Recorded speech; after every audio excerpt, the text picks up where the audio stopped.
మహాదేవుడును లోకరక్షకుడునైన యేసుక్రీస్తు వారి శ్రేష్టమైన నామంలో ఈ కూడికను ఏర్పాటు చేసుకుని కుటుంబీకులకు కూడి వచ్చిన వారికి వందనాలు. ప్రభు మనందరితో మాట్లాడును గాక. ఆమేన్. అప్పటి వరకు దాసిగా ఆ శ్రమలకు తట్టుకోలేక ఆమె పారిపోయింది. ఆదికాండం 16వ అధ్యాయం 7వ వచనంలో, యెహోవా దూత అరణ్యములో నీటి బొగ్గ యొద్ద అనగా షూరు మార్గములో బొగ్గ యొద్ద ఆమెను కనుగొని అని మనం చూస్తాం. గర్భవతిగా ఉంది, పారిపోతా ఉంది. నేను ఈ బాధలు ఈ శ్రమలు తట్టుకోలేనని. ఎక్కడికి వెళ్తుంది? గమ్యం లేదు. ముందు ఆమె నుండి దూరం అయిపోతే చాలు, అంతే. అంతే తప్ప ఎక్కడికి వెళ్తుందో ఆమెకు తెలియదు. అడ్రస్ లేదు. ఎక్కడికి వెళ్ళాలో ఆమెకు అర్థం కావట్లేదు, కానీ వెళ్ళిపోవాలని మాత్రం అనుకుంది, వెళ్ళిపోతుంది. చాలాసార్లు మనం కూడా అంతే. ఎక్కడికి వెళ్తున్నామో మనకే తెలియదు, ఏమి చేస్తున్నామో మనకే తెలీదు.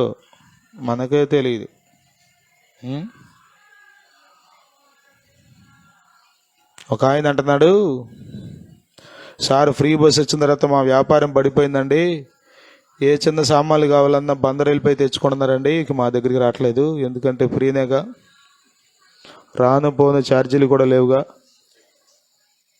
అని మాకు వ్యాపారం తగ్గిపోయిందని అంటున్నాను. కూచిపూడిలో ఒక ఆయన.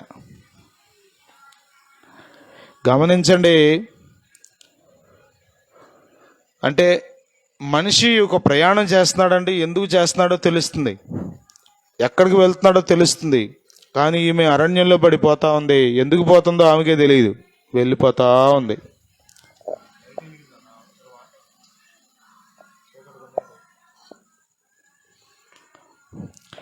గమనించండి, దేవుని దూత అక్కడికి దిగి వచ్చినట్లుగా మనం చూస్తాం.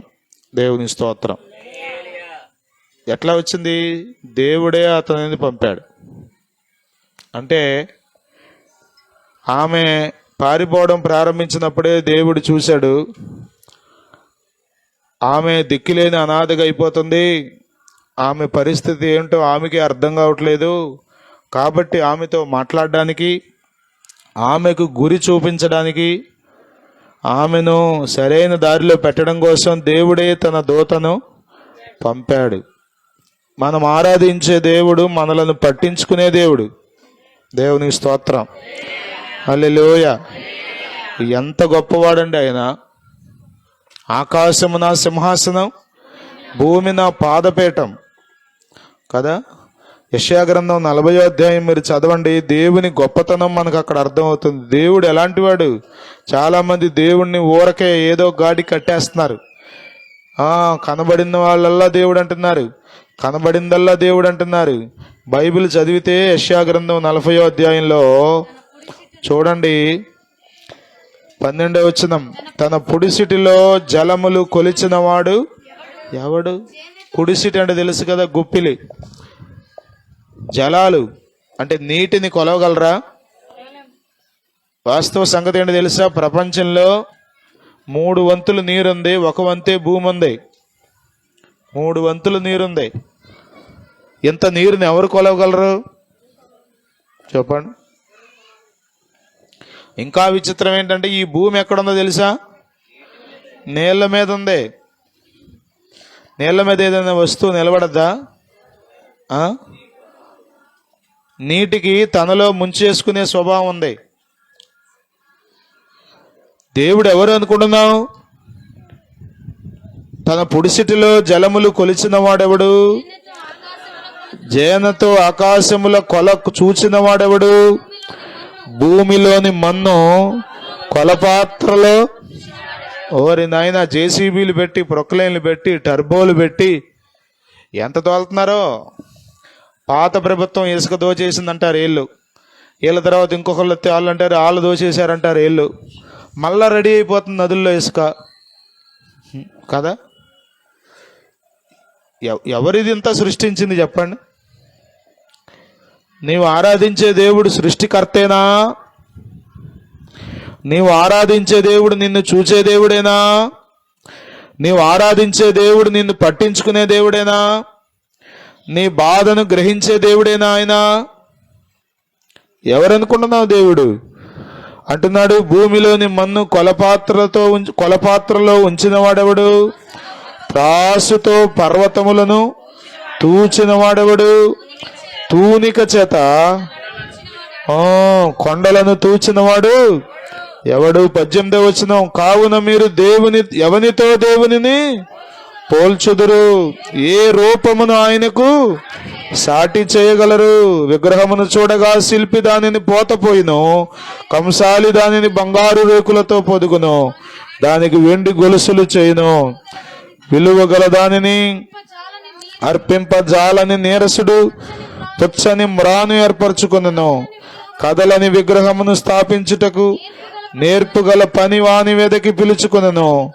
మీకు తెలియదా? మీరు వినలేదా? మొదటి నుండి ఎవరునూ మీతో చెప్పలేదా? భూమిని స్థాపించుటను బట్టి మీరు దాన్ని గ్రహింపలేదా? ఆయన భూమండలం మీద ఆసీనుడై ఉన్నాడు, దాని నివాసులు మెడతల వలె కనబరుచున్నారు. 25వ వచనం, నీవు ఇతనితో సమానుడవని మీరు నన్నెవరికి సాటి చేయుదురు అని పరిశుద్ధుడు అడుగుచున్నాడు. మీ కన్నులు పైకెత్తి చూడుడి, వీటిని ఎవడు సృజించెను? వీటి లెక్క చొప్పున వీటి సమూహములను బయలుదేరజేసి వీటన్నిటికీ పేర్లు పెట్టి పిలుచువాడే గదా. తన అధిక శక్తి చేతను తనకు కలిగి ఉన్న బలాతిశయము చేతను ఆయన ఒక్కటి అయినను విడిచిపెట్టడు. హల్లెలూయా, హల్లెలూయా. 28వ వచనం, నీకు తెలియలేదా? నీవు వినలేదా? భూదిగంతములను సృజించిన యెహోవా నిత్యుడగు దేవుడు. చప్పట్లు కొడుతూ దేవుని నామాన్ని స్తుతిద్దాం. హల్లెలూయా, హల్లెలూయా. ఆయన నిత్యుడగు దేవుడు, భూమి ఆకాశములను సృజించిన దేవుడు, సమస్తమును తన నోటి మాటతో కలుగజేసిన దేవుడు. హల్లెలూయా, హల్లెలూయా. ఒక పని పిల్ల కదా, ఆగరు ఎవరో దాసి, అబ్రహాం ఇంట్లో ఒక పని పిల్ల. ఆమె పారిపోతుంటే దేవుడు పైనుండి చూచి దూతను పంపాడంట ఆమె దగ్గరికి. ఎంత కన్సర్న్, ఎంత పట్టించుకునే దేవుడు అండి ఆయన. దేవుని స్తోత్రం. హల్లెలూయా, హల్లెలూయా, హల్లెలూయా. నీవు పడుతున్న బాధను చూసే దేవుడు ఆయన. దేవుని స్తోత్రం. నువ్వు ఏ కష్టంలో ఉన్నావో, కొన్నిసార్లు ఎవరో దిక్కులేదని కొన్నిసార్లు మనుషులు ఇంకా మనల్ని ఇబ్బంది పెడతారు. ఎవడున్నాడు నీకు? కొడితే అడిగే దిక్కుందా నీకు? కదా. అంటే దిక్కుంటే ఏం చేస్తారు? కొంచెం బలగా ఉంటే కొంచెం వెనక్కి తగ్గుతారు, ఒక అడుగు వెనక్కి వేస్తారు. కానీ ఎవరు లేకపోతే ఏం చేస్తారు? ఏమని ఇంకా కొడతారు. యేసు రక్తమే జయం. హల్లెలూయా, హల్లెలూయా, హల్లెలూయా, హల్లెలూయా. కష్టం, కష్టం. అంత తేలికేనా? బాధను భరించడం అంత తేలికేనా? శ్రమలో నిలిచి ఉండడం అంత తేలికేనా? పారిపోతుంది, తట్టుకోలేకపోతుంది.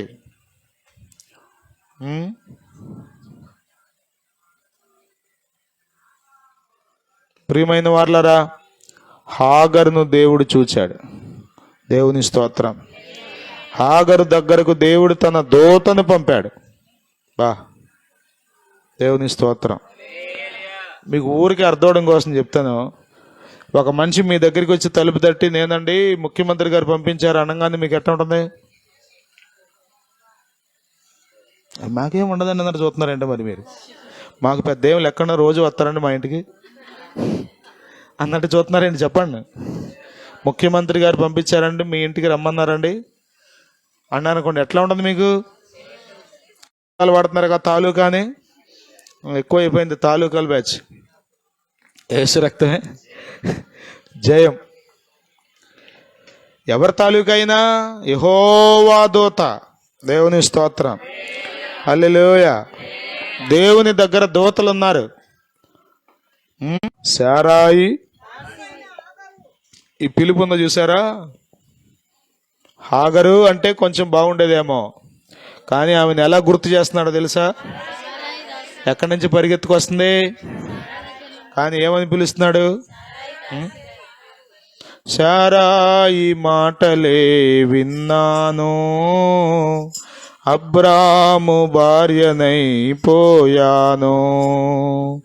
ఈ అరణ్యదారిలో ఒంటరినై, ఈ అరణ్యదారిలో ఒంటరినై, దిక్కులేక తిరుగుచున్న హాగరును, నేను హాగరును, చూచుచున్న దేవుడవయ్యా, నన్ను చూచినావు, చూచుచున్న దేవుడవయ్యా, నన్ను చూచిన. హాగరు బా, శారాయి దాసివైన హాగరు బా,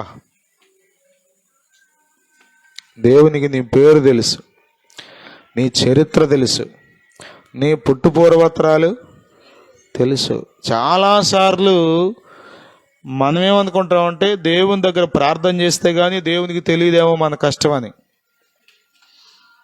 హలో, మీరు దేవునికి చెప్పకముందే, మీరు దేవుని దగ్గర కన్నీరు కార్చకముందే మీ కష్టమంతా ఎరిగిన దేవుడు ఆయన, మీ పరిస్థితి అంతా ఎరిగిన దేవుడు ఆయన, మీ గురించి అన్ని సంగతులు ఆయనకి తెలుసు. మరి ఎందుకు ఇంకా ప్రార్థన చేసుకోవడం? ప్రార్థన ద్వారా నీవు దేవునికి దగ్గరగా అవుతావు. దేవుణ్ణి ఆశ్రయించే మార్గం అది. ప్రార్థన ద్వారా దేవునితో సహవాసం చేయడానికి నీకు అవకాశం ఉంటుంది. ప్రార్థన చేయడం ద్వారా నీ హృదయంలోనికి గొప్ప సమాధానం వస్తుంది. అంటున్నాడు, శారాయి దాసివైన హాగరు, ఎక్కడి నుండి వచ్చితివి, ఎక్కడికి వెళ్ళుచున్నావు? బా, ఈ రెండు ప్రశ్నలు ఎంత బాగున్నాయో కదా. ఊరికే పక్కన వాళ్ళని అడగండి, ఎక్కడి నుండి వచ్చితివి, ఎక్కడికి వెళ్ళుచున్నావు? యాత్రికుడా నీ పయనం ఎందాక, ఒక్కసారి. పాత పాటలు ఇవి. ఎక్కడి నుండి వచ్చాడో మనిషికి తెలియదు, ఎక్కడికి వెళ్తున్నాడో మనిషికి తెలియదు. ఎక్కడి నుండి వచ్చిందో ఈమెకి తెలుసు, కానీ ఎక్కడికి వెళ్తుందో తెలియదు కదా. ప్రయాణం ఎక్కడ స్టార్ట్ అయిందో ఆమెకు తెలుసు, కానీ ప్రయాణం ఎక్కడ ముగించబడుతుందో ఆమెకు తెలుసా? తెలియదు. ప్రియులరా, మానవ జీవితం దేవుని వరప్రసాదం. దేవుడు మనలను భూమి మీద పుట్టించాడు. దేవుడే మన జన్మకు కారణం. దేవుడే మన ఊపిరికి ఆధారం. దేవుడే మన సమస్తానికి ఆధారమై ఉన్నాడు. మనం దేవుని చేత భూమి మీద పంపబడ్డాం. కేవలం భూమి మీద సుఖ సంతోషాలను అనుభవించడానికి, ఆస్తిపాస్తులు సంపాదించుకోవడానికి కాదు సుమా. నిత్యుడైన దేవునిని ఆరాధించుట కొరకు. ఏ దేవదూత అయితే ఆరాధించే పనిలో నుండి తొలగిపోయి గర్వించి పడిపోయిందో, ఆ దూతకు మించి ఆరాధించే అనుభవాల్లో మనిషి ఉండాలని దేవుడు కోరుకుంటున్నాడు. దేవునిని స్తుతించడానికి మనం ఎక్కడున్నాం, దేవునిని మహిమపరచడానికి మనం ఎక్కడున్నాం, దేవునిని ఆరాధించడానికి మనం ఎక్కడున్నాం. చాలా మందికి ఇంకా దేవుడెవరో తెలియదు, దేవుడెవరో తెలియదు, నిజరక్షకుడు ఎవరో తెలియదు, ఎందుకు వచ్చారో తెలియదు, ఎక్కడికి వెళ్తున్నారో కూడా తెలియదు, ఏమీ తెలియదు.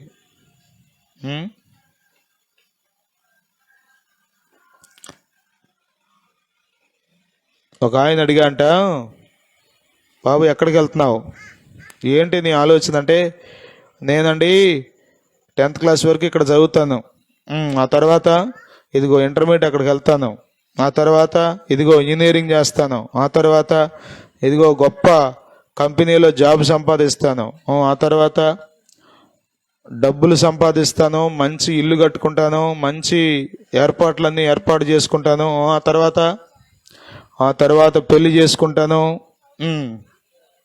ఆ తర్వాత హాయిగా ఆనందిస్తాను, మంచిగా పిల్లల్ని కంటాను. ఆ తర్వాత చెప్పుకుంటా వెళ్తే చెప్పండి, ఆ తర్వాత చివరి ప్రశ్నకి లేదు ఇక అర్థం, ఆన్సర్ లేదు. ఎందుకని మనిషి చెప్పే మాట ఏంటి తెలుసా? ఎవడు చూసి వచ్చాడు రా అని. జ్యోతక్క ప్రభు దగ్గరికి వెళ్ళిన తర్వాత నా హృదయంలో దేవుడించిన ఒక ఆలోచన ఏంటంటే, అక్క చనిపోయినందుకే మనం నా మట్టుకు నేనైతే చాలా దుఃఖపడ్డాను. కానీ ఆమె ప్రభుతో ఉంది. కానీ మరి నశించిపోతున్న వారి సంగతి ఏంటి అని అన్నాడు ప్రభు నాతో. ఎంతోమంది నశించి నరకానికి వెళ్ళిపోతున్నారు కదా, వాళ్ళ సంగతి ఏంటి? మీ అక్క అని బాగానే ఏడుస్తున్నావు, ప్రార్థన చేస్తున్నావు, లేకపోతే దుఃఖపడుతున్నావు, విచారంతో ఉంటున్నావు, పట్టించుకుంటున్నావు. ఆమె రాజ్యంలో ఉంది, కానీ మిగిలిన వారి సంగతి ఏంటి? చాలాసార్లు మనిషికి ఏం చేస్తున్నాడో అర్థం కాకుండా బ్రతుకుతున్నాడు. ఓపికన్నంతసేపు డబ్బు కోసం పరుగులు తీయటం, ఓపిక అయిపోయాక ఈ డబ్బంతా హాస్పిటల్కి ఖర్చు పెట్టడం. ఇంతేగా జీవితం కొద్దిమందికి. చెప్పండి, ఓపుకున్నంతసేపు టైం ఉండదు. శనివారం ప్రార్థనకి ఎందుకు రాలా? ఖాళీ లేదండి. ఆదివారం కూటానికి ఎందుకు రాలా? కుదరలేదండి. ఆ రోజే చాలా ఒత్తిడి పని వచ్చిందండి. ఇట్లా దేవునిని ఆరాధించడానికి కూడా సమయం లేనంతగా కష్టపడతారు కొద్దిమంది. ఏం చేస్తారు చివరికి? ఈ కష్టపడిందంతా చెప్పండి, ఎంఆర్ఐ స్కాన్కి చాలదో కొద్దిమంది సంపాదించింది. ఒక ఎంఆర్ఐ స్కాన్కి చాలదు 4 రోజులు, 2 నెలలు, సంవత్సరాల పాటు కష్టపడి సంపాదించింది సొమ్ము. ప్రియులరా, తినడానికే నీవు పుట్టలేదు, ఆనందించడానికే నీవు పుట్టలేదు, ఎంజాయ్ చేయడానికి మాత్రమే నువ్వు పుట్టలేదు, శరీర కోరికలు తీర్చుకోవడం కొరకు మాత్రమే నువ్వు పుట్టలేదు. నువ్వు ఎక్కడి నుండి వచ్చావు? ఎక్కడికి వెళ్తున్నావు? ఎక్కడికి వెళ్తున్నారో మనిషికి అర్థం కావట్లా. ఏమందంటే ఒక్క మాట ఊరికే కొట్టేస్తున్నా, ఎవడు చూసి వచ్చాడు రా, పాస్టర్లు ఊరికేట్టా చెబుతారని. నువ్వు ఎక్కడి నుండి వచ్చావో నీకు తెలుసా? నీవు ఎక్కడికి వెళ్తున్నావో నీకు తెలుసా? దేవుని వాక్యం చెప్తుంది. ఆదికాండం 2వ అధ్యాయం 7వ వచనంలో, దేవుడైన యెహోవా నేలమంటితో నరుని సృజించి వాని నాసికారంధ్రములలో జీవవాయువును ఊదగా నరుడు జీవాత్మ పరలోకంలో నుండి దేవుని చేత భూమి మీద పంపబడిన వాడు నరుడు. ఎక్కడి నుండి వచ్చావు నీవు అంటే, నిత్యత్వంలో నుండి వచ్చావు, పరమలోకం నుండి వచ్చావు, దేవుని దగ్గర నుండి వచ్చావు. మరలా ఎక్కడికి వెళ్తున్నావు? మరలా నిత్యత్వంలోనికి వెళ్తావు. నీవు భూమి మీద జీవించిన జీవితాన్ని బట్టి 2 స్థానాలు అక్కడ ఉంటాయి. 1 పరలోకం, 2 నరకం. స్వర్గం అని, మోక్షం అని, కైలాసం అని, వైకుంఠం అని ఎన్నో పేర్లు ఉన్నాయి, మన వాళ్ళు పెట్టుకున్నారు. అన్నీ ఒకటే. హిందువులకు ఒక పరలోకం, ముస్లింలకు ఒక పరలోకం, క్రైస్తవులకు ఒక పరలోకం, సిక్కులకు ఒక పరలోకం, ఇండియా వాళ్ళకు ఒక పరలోకం, అమెరికా వాళ్ళకు ఒక పరలోకం. లేదు లేదు లేదు. భూమి మీద పుట్టిన ప్రతి మనిషికి పరలోకం ఒకటే, నరకం ఒకటే. ఒకటే ఒకటే. ప్రియులరా, ఎక్కడి నుండి వచ్చావు? ఎక్కడికి వెళ్తున్నావు? ఎక్కడికి వెళ్తున్నావు? ఆనందమయ పరలోకంబు మనది, అచ్చాట నుండి వచ్చునేసు. ఆనందమయ పరలోకంబు మనది, అచ్చాట నుండి వచ్చునేసు. నిరాక్షకుండగు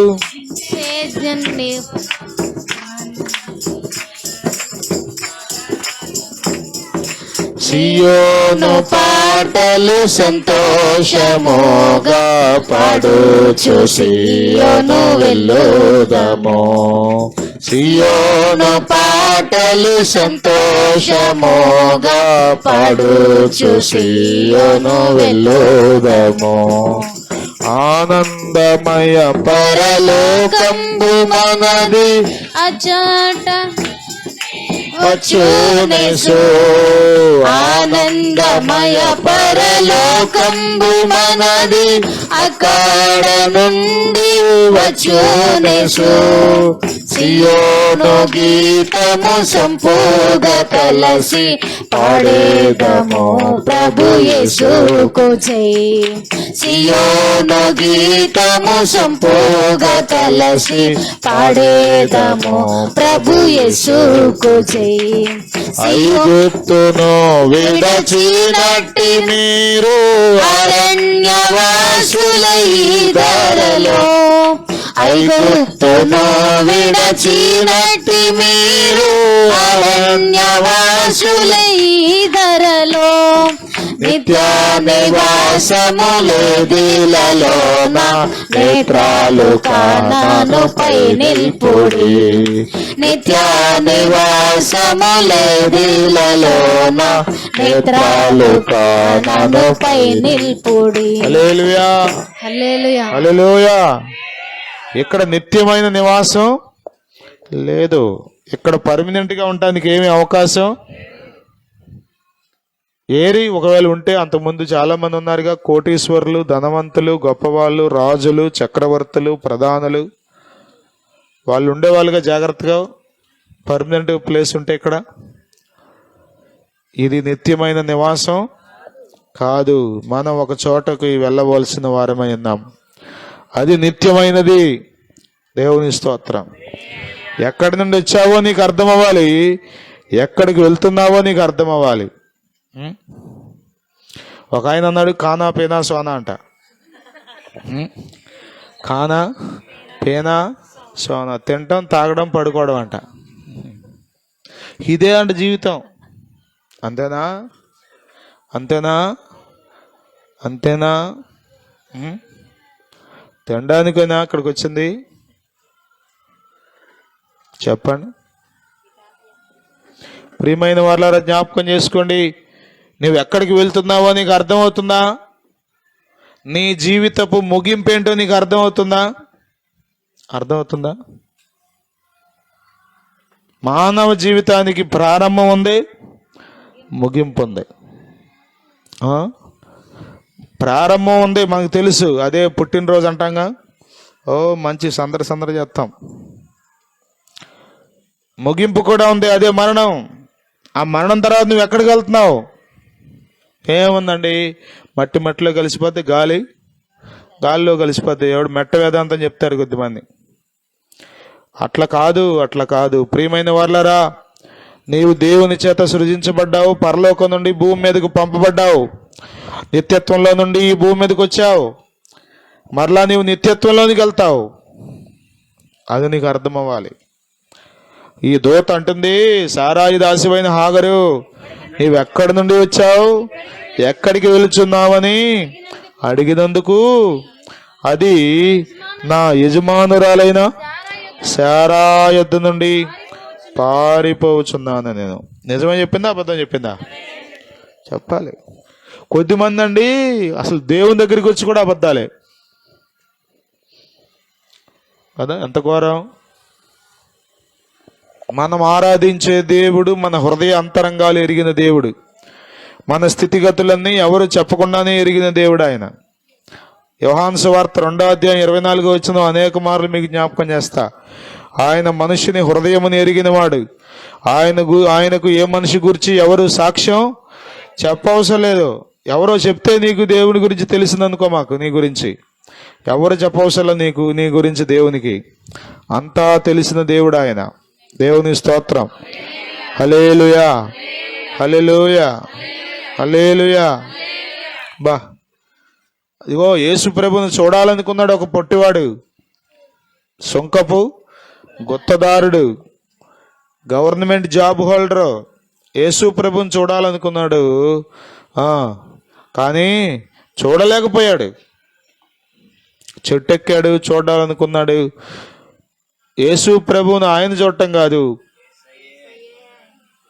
యేసయ్యే ఆయనను చూచి కన్నులు పైకెత్తి, చకయా త్వరగా దిగు, నేడు నేను నీ ఇంట ఉండవలసి ఉన్నది. వా, ఇంట్లోకి అడుగు పెట్టాడో లేదో యేసు ప్రభు వారు ఇక జక్కయ్య మాట్లాడడం మొదలెట్టాడు. ఏమని? ఎవని యొద్దైనను అన్యాయముగా ఏదైనాను తీసుకుంటే దానికి 4 గంటలు చెల్లిస్తా, నా ఆస్తిలో సగం అమ్మి పేదలకు ఇచ్చేస్తా. ఎందుకు వస్తున్నాయి ఈ మాటలు బయటికి చెప్పండి? అప్పటి వరకు రాని 10 రూపాయలు ట్యాక్స్ ఉంటే ఇంకో 20 రూపాయలు వేసి 30 రూపాయలు కట్టించుకున్నాడు. యేసు రక్తమే జయం. జలగకు 2 కూతుళ్ళంట. తెలుసా మీకు? జలగకు తెలుసా మీకు? జలగకు 2 కూతుళ్ళంట. పేర్లేంటి తెలుసా? ఇమ్మో. మీకెట్ట తెలుసండి అంటే బైబిల్లో ఉంది. సొలొమోను జ్ఞాని అన్నాడు జలగకు 2 కూతుళ్ళంట, వాళ్ళ పేర్లు ఇమ్ము. కొద్దిమంది చెప్పండి. యేసు రక్తమే. ఎన్ని ఇచ్చినా ఇంకా ఇవ్వాలి, ఇంకా చాలా. అసలు అనకూడదు కానీ కొద్దిమంది కూతుర్లు అయితే ఇదే బిజినెస్. ఏమి ఇచ్చింది మా అమ్మ? పెసరపప్పు ఎక్కడి నుంచే, మినపప్పు ఎక్కడి నుంచే, బియ్యం గట్ట ఎక్కడి నుంచే చెప్పండి. పాలు మాట్లాడలే మీరు. మళ్ళీ చివరికి ఏముంటుంది? మా అమ్మ ఏం పెట్టింది నాకు? అంతా మా ఆయనే. ఇమ్మో లాగుతున్నాడు. తీసుకోవడమే తెలుసు జక్కయ్యకి. కానీ ఎప్పుడైతే యేసు ప్రభు ఇంట్లోకి వచ్చాడో చెప్పండి, ఇవ్వడం మొదలెట్టాడు. దేవుని స్తోత్రం. ఆస్తి అమ్ముతాడంట. ఏం చేస్తాడంట? అమ్మి సగం ఇచ్చేస్తాడంట. మామూలు సంగతి అనుకున్నారు ఇది? ఊరకే అనుకుంటారు కానీ స్టేట్మెంట్ ఒకసారి ఆలోచన చేయండి. ఊరకే మీరే ఆలోచన చేయండి. ఒకవేళ ఈ స్టేట్మెంటే మీరు ఇవ్వాల్సి వస్తే ఏమంటారు తెలుసా? ప్రభు మా ఇంటికి రావద్దులేదు ఆయన, ఎందుకు వచ్చింది ఇంత పెద్ద పెద్ద మాటలు నేను చెప్పలేనయ్యా, ఎంతో కష్టపడి సంపాదించుకున్నాను. యేసు రక్తమే జయం. యేసు ప్రభు ఎవరో తెలుసా? నీ హృదయాలు మార్చేవాడు, నీ ఆశలు మార్చేవాడు, నీ కోరికలు మార్చేవాడు, నీకు తృప్తినిచ్చేవాడు, నిన్ను పరిశుద్ధత వైపుకు నడిపించేవాడు, పాపాన్ని అసహించుకునేటట్లుగా చేసేవాడు. దేవునికి స్తోత్రం కలుగును గాక. దేవుని దగ్గరికి వచ్చి అబద్ధాలు ఎందుకు? దేవుని దగ్గరికి వచ్చి కపటం ఎందుకు? దేవుని దగ్గరికి వచ్చి దాయటం ఎందుకో? దేవుని దగ్గర ఓపెన్ అయిపోవాలి మనం. దేవుని స్తోత్రం. హల్లెలూయా. చాలా మంది చాలా కన్నింగా ప్రార్థన చేస్తారు. నీకు తెలుసుగా ప్రభువా నేను ఎట్టాంటి దాన్నో? నీకు తెలుసుగా కాదు, ప్రభువా నా పరిస్థితి ఇదని చెప్పాలి. దేవునికి తెలియదు ఎక్కడి నుండి వచ్చిందో, ఎక్కడికి పోతుందో తెలీదా? కానీ అడుగుతున్నాడు ఏం చెబుద్దా అని. ఏం చెప్పింది? నేను శారాయి యొద్ద నుండి, దేవుని స్తోత్రం కలుగును గాక, నా యజమానురాలైన శారాయి. చూసారా ఎవరామే? He's confessing, ఒప్పుకుంటుంది.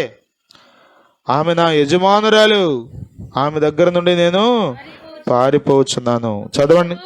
అప్పుడు యెహోవా దూత నీ యజమానురాలి యొద్దకు తిరిగి వెళ్ళి ఆమె చేతి క్రింద అణిగి ఉండుమని దానితో చెప్పెను. చెప్పండి, ఇది తేలికైన విషయమా కష్టమైన విషయమా? సుధాకర్ గారు, ఆమె దగ్గర బాధలు తట్టుకోలేక పారిపోతుంది. ఇప్పుడు ప్రభు అంటున్నాడు చెప్పండి, రిటర్న్ బ్యాక్. అదేంటి అన్న? చార్లీ కిర్క్ టర్నింగ్ పాయింట్ యుఎస్ఏనా? టర్నింగ్ పాయింట్ యుఎస్ఏ అని సంస్థ స్థాపించారంట. ఆ యూనివర్సిటీలో ప్రూవ్ మీ రాంగ్ అని ఆ యూనివర్సిటీలో మీటింగ్ కాల్చి చంపేశారు. ఇక్కడ దూత అంటుంది you have to turn back. నీవు వెనక్కి తిరిగి వెళ్ళాలి. ఈజీ? అది తేలికైన పనేనా? ఆమె దగ్గర శ్రమలు ఉన్నాయని, ఆమె దగ్గర కష్టం ఉందని, ఆమె దగ్గర చెప్పుకోలేనంత బాధ ఉందని పారిపోతుంది కదా. ప్రభు ఏమంటున్నాడు? నీవు ఆమె వద్దకు తిరిగి వెళ్ళి ఆమె చేతి క్రింద అణిగి ఉండు. దేవుని స్తోత్రం. లెక్కలేనట్టుగా బ్రతకమని దేవుడు చెప్పడు, నీ ఇష్టం వచ్చినట్టుగా బ్రతకమని దేవుడు చెప్పడు, నీకు నచ్చినట్టుగా చిందులేయమని దేవుడు చెప్పడు. కొద్దిమందికి దేవుడి పేరు చెప్పి గందరగోళం చేస్తున్నారు. యేసు రక్తమే. ఇంకా లోతుకి వెళ్ళను నేను. దేవుడు ఏమంటాడు తెలుసా? నిన్ను దేవుడు ఎక్కడుంచాడో అక్కడ అణిగిమణిగి ఉండమంటాడు. దేవుని స్తోత్రం. హల్లెలూయా. చెప్పండి. మూటాముళ్ళు సర్దేసుకుని ప్యాకర్స్ అండ్ మూవర్స్ వ్యాన్లో లగేజ్ అంతా వేసుకుని వెళ్ళిపోతున్న కొడుకు కోడలతో కనుక దేవుడు కనబడ్డాడు అనుకోండి, ఎక్కడికి వెళ్తున్నావయ్యా? మా అమ్మ నాన్న దగ్గర ఉండొద్దు అంది మా ఆవిడ, అందుకని మొత్తం సర్దుకుని వెళ్ళిపోతున్నాను అన్నాడు అనుకోండి కొడుకు. దేవుడు కనుక ఇదిగో నోరు మూసుకుని వెనక్కి తిరిగి వెళ్ళి మీ అమ్మా నాన్న దగ్గర అణిగుండమని చెప్పాడు అనుకోండి, ఎంతమంది కొడుకులు ఎస్ అంటారు, ఎంతమంది కోడలు ఓకే అంటారు?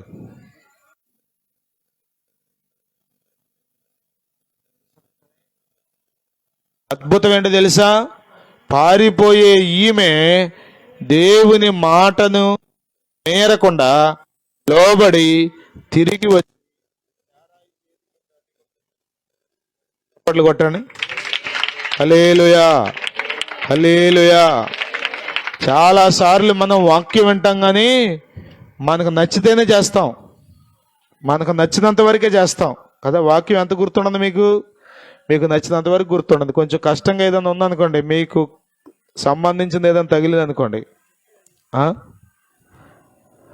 ఒక ఆమంటుంది వ్యభిచారం గురించి ఎందుకండి వాక్యం, వాక్యం చెప్పేదానికి ఇంకేం లేదా వాక్యం? ఆవిడకి ఎందుకు అంత బాధ చెప్పండి? వాక్యంలో లేదు వ్యభిచారం గురించి, చెప్పద్దా? ఎప్పుడు వ్యభిచారం గురించి చెప్తారేంటండి? ఏంటి బాధ ఏంటంట? బాధ ఏంటి? తిరగడానికి అవకాశం ఉంటలా? ఓ మాట మెలితే ఇదే చెప్తుంటే కష్టంగా ఉంది లోపల. నా గురించే చెప్తున్నాడు అయ్యగారు, మరి నీ గురించే మాట్లాడతాడు. హాగరు కాకుండా ఇంకెవరైనా ఉన్నారు అక్కడ మాట్లాడటానికి? హాగరు కోసమే దేవుడు దిగొచ్చాడు, హాగరుతో మాట్లాడడానికే దేవుడు దిగొచ్చాడు, హాగరుకు సరైన దారిని దిశానిర్దేశాన్ని చేయడానికే దేవుడు దిగొచ్చాడు. అందుకే దేవుడు అంటున్నాడు, ఇదిగో నీవు మరలా ఆమె చేతి క్రింద అణిగి ఉండు. దేవుని స్తోత్రం, హల్లెలూయా. లెక్కలేనట్లుగా బ్రతకమని దేవుడు చెప్పడు, పెద్దలకు ఎదురు తిరిగి బ్రతకమని దేవుడు చెప్పడా. దేవుడు చెప్పాడండి అని కొద్దిమంది చెప్పుకున్నారు, అది అబద్ధం. నీ తల్లిదండ్రులకు నీవు లోబడి ఉండాలి. దేవుని స్తోత్రం.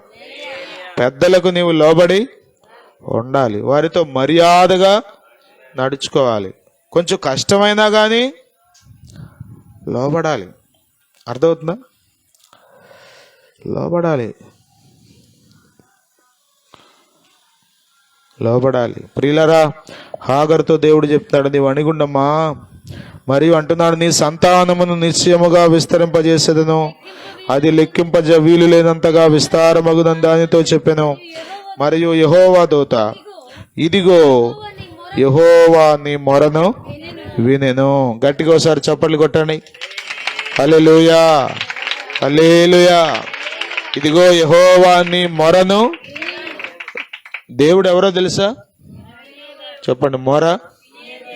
మొర వినవా ప్రభు, మొర వినవా, నీ కొరకే నే వెదకేను దేవా, నాకొకసారి కనిపించరావా.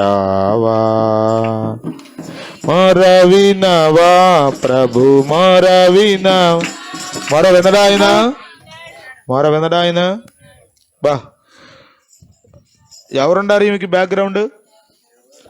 ఎవరు లేరు, ఎవరు లేరు, బ్యాక్గ్రౌండ్లో ఎవరు లేరు. కానీ మరి నేను అనుకుంటాను ఎప్పుడు ప్రార్థన చేసిందో, ఏడ్చుకుంటా వస్తూ నోరు తెరిచి ప్రార్థన చేసిందో, ఇదిగో మా యజమానుడైన అబ్రహాము దేవుడా. అంటే నీతిపరులైన అబ్రహాము శారాలను చూసింది కదా, వాళ్ళ భక్తిని చూసింది కదా. మొత్తానికి ఈమె కూడా ఏమబ్బింది? ఐగుప్తు దేశానికి సంబంధించిన ఈమె. ఈమెకి దేవుడు ఎవరో తెలియదు, ప్రార్థన చేయడం ఎట్లాగో తెలియదు. కానీ ఆ ఇంట్లో ఉండడాన్ని బట్టి, మీ ఇంట్లో ఉంటే వాళ్ళు బాగుపడాలి, అంతేగాని మీ ఇంట్లో ఉంటే చెడిపోకూడదు మనుషులు. మీ ఇంటి పక్కన ఉన్న వాళ్ళు మీ వలన బాగుపడాలి. ఆమేన్. మీ ఇంటి పక్కన ఉన్న వాళ్ళు మీ ద్వారా దీవించబడాలి. మీ ఇంటి పక్కన ఉన్న వాళ్ళు, మీ ఇంట్లో ఉన్న వాళ్ళు మీ ద్వారా నిజరక్షకుడిని తెలుసుకోవాలి, ప్రార్థించడం నేర్చుకోవాలి, దేవుని పాదాలు పట్టుకోవడం నేర్చుకోవాలి, దేవునికి మొర్ర పెట్టడం నేర్చుకోవాలి. దేవునికి స్తోత్రం కలుగును గాక. ఈమె ఐగుప్తీయురాలే, దాసియే, కానీ చెప్పండి ప్రార్థన చేసిందంట. దూత అంటుంది, ఇదిగో యెహోవా నీ మొర విన్నాడు. దేవుని స్తోత్రం. హల్లెలూయా. నేను ముగిస్తున్నాను. ప్రియమైన వాళ్ళరా, దేవుడు ఆ పనిపిల్ల మొర్ర విన్నాడు. ఆ పనిపిల్ల బాధను దేవుడు చూచాడు. అంటున్నాడు, ఇదిగో నీకు కుమారుడు పుడతాడు, అతనికి ఇష్మాయిల్ అని పేరు పెడతావు. ఇష్మాయిల్ అనగా దేవుడు వింటాడు అని అర్థం. దేవుని స్తోత్రం. హల్లెలూయా, హల్లెలూయా, హల్లెలూయా, హల్లెలూయా, హల్లెలూయా. ప్రియులరా, దేవుడు ఎవరో తెలుసా? దేవుడు ఎవరో తెలుసా? నీ మొర వినే దేవుడు, నీ ప్రార్థనలకు జవాబిచ్చే దేవుడు. ఎప్పుడన్నా ప్రార్థన చేసావా? ఎప్పుడన్నా ప్రార్థనలకు జవాబు వచ్చిన అనుభవాలు నీకున్నాయా? ప్రార్థన ఆలకించే దేవుడిని మనం కలిగి ఉన్నాం. దేవుని స్తోత్రం. హల్లెలూయా. సంకట సమయములో సాగాలేకున్నాను, దయచూపు నా మీద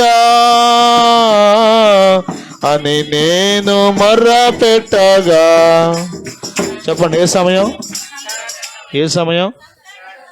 సంకట సమయం. సంకటం అంటే బాధలు, కష్టాలు, ఇబ్బందులు, వేదనలు.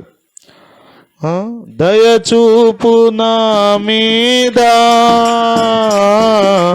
అని నేను మొర్ర పెట్టగా,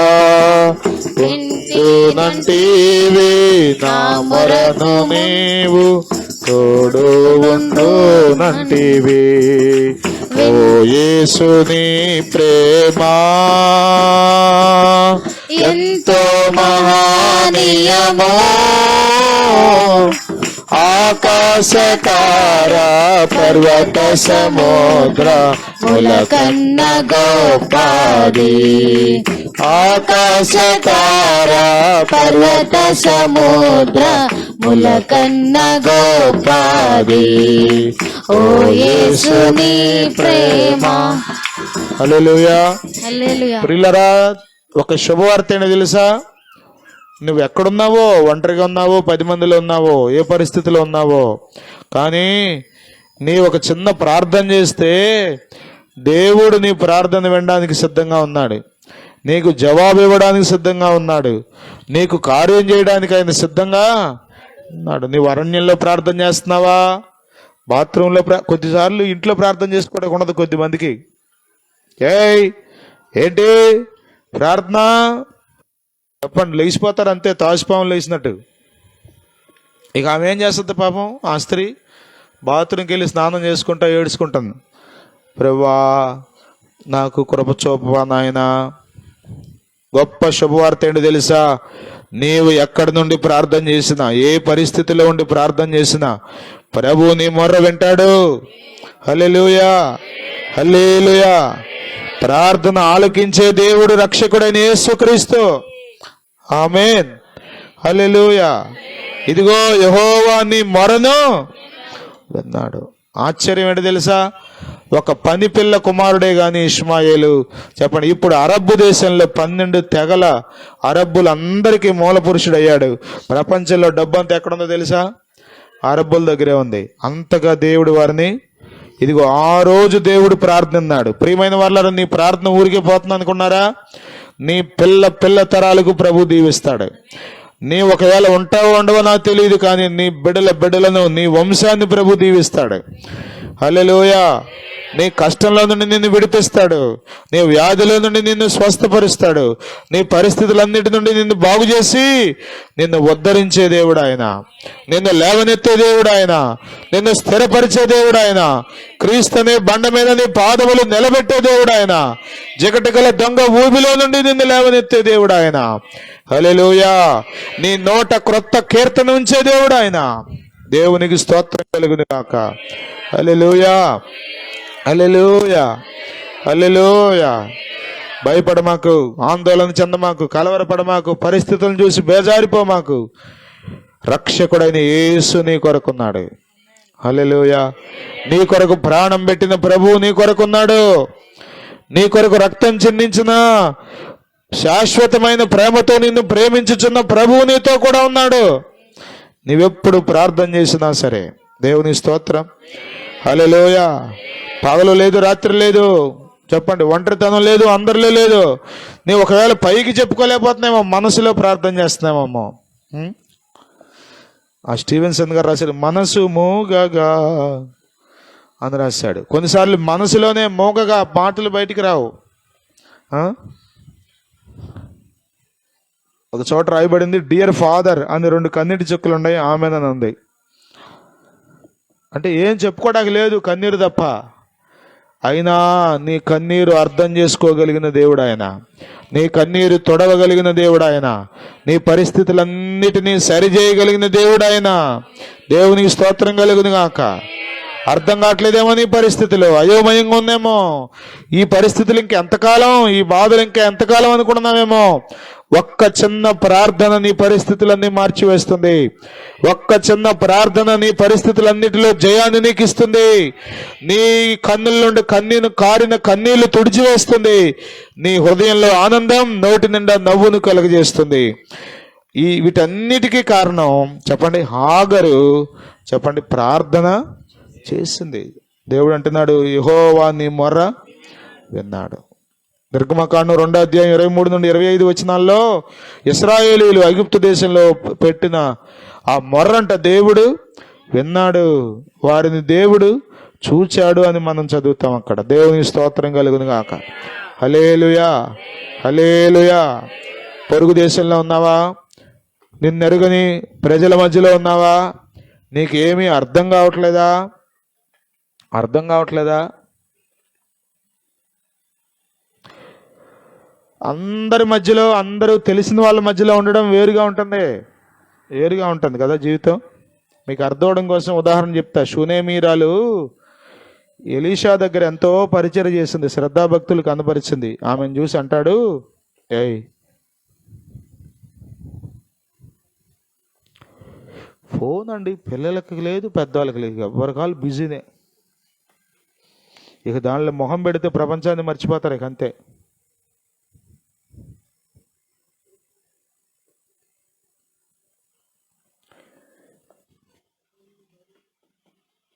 నీకేమైనా సహాయం చేయాలా, రాజుగారితో మాట్లాడాలా అని అడుగుతాడు ఎలీషా. గెహజీతో కౌరు పంపిస్తాడు. నా ఎడల నీవు ఇంత శ్రద్ధాభక్తులు కనపరుస్తున్నావు, నీకు ఏదైనా మేలు చేయాలా, రాజుగారితో ఏమైనా మాట్లాడాలా, సైన్యాధిపతితో ఏమైనా మాట్లాడాలా అని అడిగితే ఆమె అంటుంది, నేను నా స్వజనుల యొద్దనే కాపురం ఉన్నానంటుంది. అంటే అందరూ ఎవరో తెలుసా? అందరూ మా వాళ్ళే. ఈ పక్కింటి ఆవిడ మా మేనమామ గారు, ఈ పక్కింటి ఆవిడ మా మేనత్త గారు. ఎట్లా ఉంటుంది కాపురం? అందరూ తెలిసిన వాళ్ళ మధ్యలో కాపురం ఎట్లా ఉంటుందండి? అమ్మో అంటే చాలు 10 మంది వచ్చి పడిపోతారు, ఏమైందో మానకోళ్ళు. కానీ అందరు స్వజనుల మధ్యలో కాపురం ఉన్నాను కదా, నాకు పెద్ద అవసరతలు ఏమి లేవంటుంది ఎలీషాతో. మీరు చదువుకోండి 2వ రాజుల గ్రంథం 4వ అధ్యాయంలో. అంటే అర్థం ఏంటి? అందరూ ఉన్నప్పుడు చెప్పండి పరిస్థితులన్నీ కొంచెం బాగానే ఉన్నట్టు కనబడతాయి, అనిపిస్తాయి. కానీ ఎవరు లేకపోతే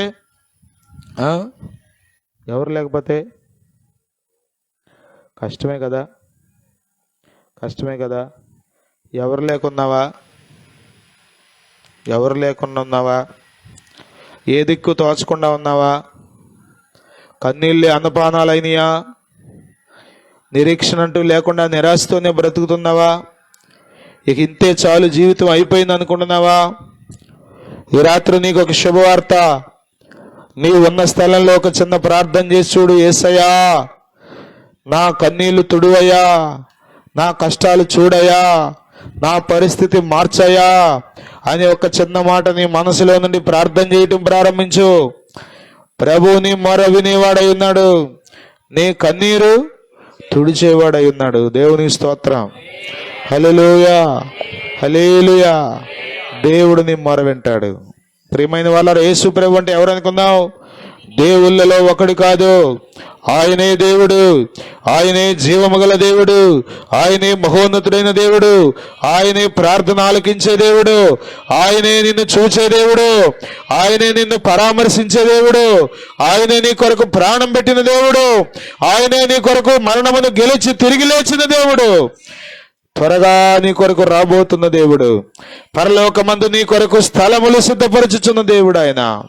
హల్లెలూయా, హల్లెలూయా, హల్లెలూయా, హల్లెలూయా. ఒక ఆయన అంటే జ్ఞాపకార్థ కోటలు అన్నాడంటే, పాస్టర్ గారు వాళ్ళ అమ్మగారు చనిపోయిందంట. అమ్మా మీరందరూ ధైర్యంగా ఉండండి, మీ అమ్మగారు పరలోకానికి వెళ్ళింది, మీ అందరికీ స్థలాలు సిద్ధపరుస్తుంది అన్నాడంట.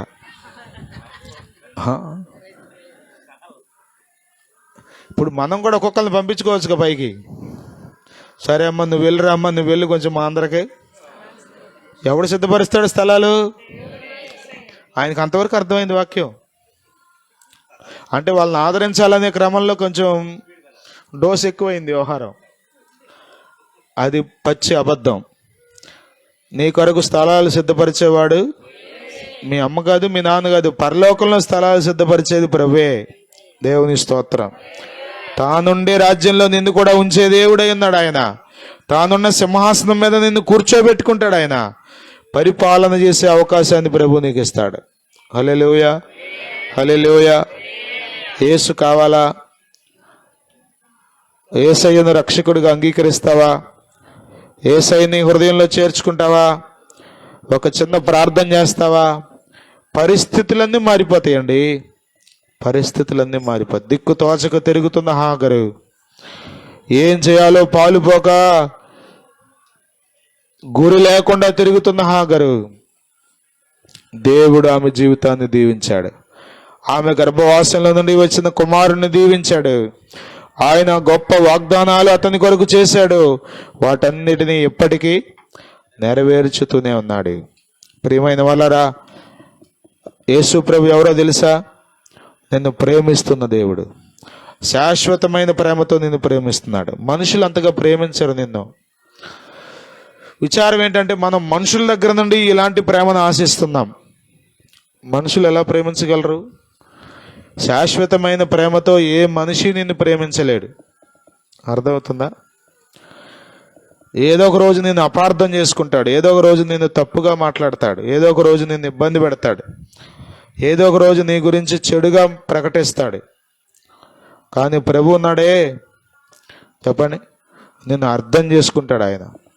నిన్ను ప్రేమిస్తున్నాడు ఆయన. దేవుని స్తోత్రం. నీ కొరకు ప్రాణం పెట్టాడు ఆయన. నీవు అడక్కముందే నీకు రక్షణను సిద్ధపరిచాడు ఆయన. దేవుని స్తోత్రం. ప్రియమైన వాళ్ళరా, యేసు ప్రభువుని నీవు అంగీకరిస్తావా? యేసు ప్రభు నందు నీ విశ్వాసం ఉంచుతావా? ఆయన నీ హృదయంలో చేర్చుకుంటావా? ఆయన గొప్ప రక్షణ నీకు ఇస్తాడు. నీ పరిస్థితులన్నిటిలో నీకు తోడుగా ఉంటాడు. నీ మొర్ర వింటాడు, నీ కన్నీరు తుడుస్తాడు, ప్రతి వ్యాధిని స్వస్థపరుస్తాడు. సొమ్మసిల్లే వేళలో నీకు బలం ఇస్తాడు ఆయన. పడిపోయిన సమయంలో నిన్ను చెయ్యి పట్టుకుని లేవనెత్తుతాడు, అద్దరికి చేరుస్తాడు. హల్లెలూయా. ప్రభు కావాలా? ఇదే రక్షణ దినం, ఇదే మిక్కిలి అనుకూలమైన సమయం. యేసుని సొంత రక్షకునిగా అంగీకరించు. నీ జీవితం మారిపోతుంది, నీ కుటుంబం మారిపోతుంది, నీ